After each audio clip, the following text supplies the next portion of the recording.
ஓம் ஸ்ரீ சாயம். திருப்பாவை 23. மாரி மலை முழஞ்சில் மன்னி கிடத்துறங்கும் சீரிய சிங்கம் அறிவுற்று தீவிழித்து வேரி மயிர்பொங்க எப்பாடும் போர்த்துத்தறி மூரி நிமிர்ந்து முழங்கப் புறப்பட்டு போதருமா போலே நீ பூவை பூ வண்ணா உன் கோயில் நின்று இங்கனே போந்தருளி கோப்பமுடிய சீரிய சிங்கா சனத்திலிருந்து யாம் வந்த காரியம் ஆராய்ந்து அருளேலோர் எம்பாவாய். மழைக்காலத்தில் மலையிலுள்ள குகையில் உறங்கும் பெருமைமிக்க சிங்கம் விழிக்கிறது. அதன் கண்களில் நெருப்பு பொறி பறக்கிறது.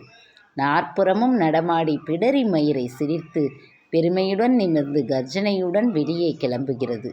அதுபோல காயாம்பு நிறத்தை உடைய கண்ணனே, நீயே வீரநடை போட்டு உன் கோவிலிலிருந்து வெளியேறி இங்கே வந்து அருள் செய்.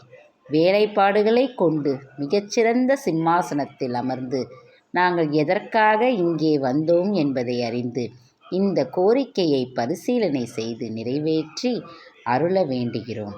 விளக்கம்: எதிரே இருப்பவன் கடவுள் என்பதற்காக வீட்டை கொடு, பொருளை கொடு, நகையை கொடு, வாகனத்தை கொடு என நம் கோரிக்கைகளை ஆண்டவன் முன்னால் வைக்கக்கூடாது.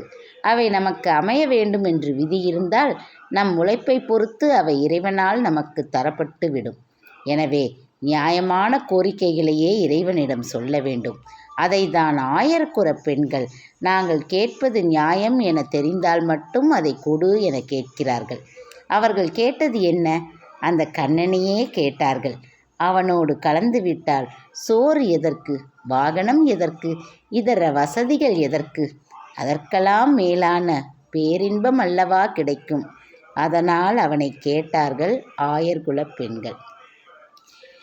உங்களுக்கு இந்த சேனல் பிடித்திருந்தால் லைக் செய்யுங்கள், ஷேர் பண்ணுங்கள், சப்ஸ்கிரைப் செய்யுங்கள்.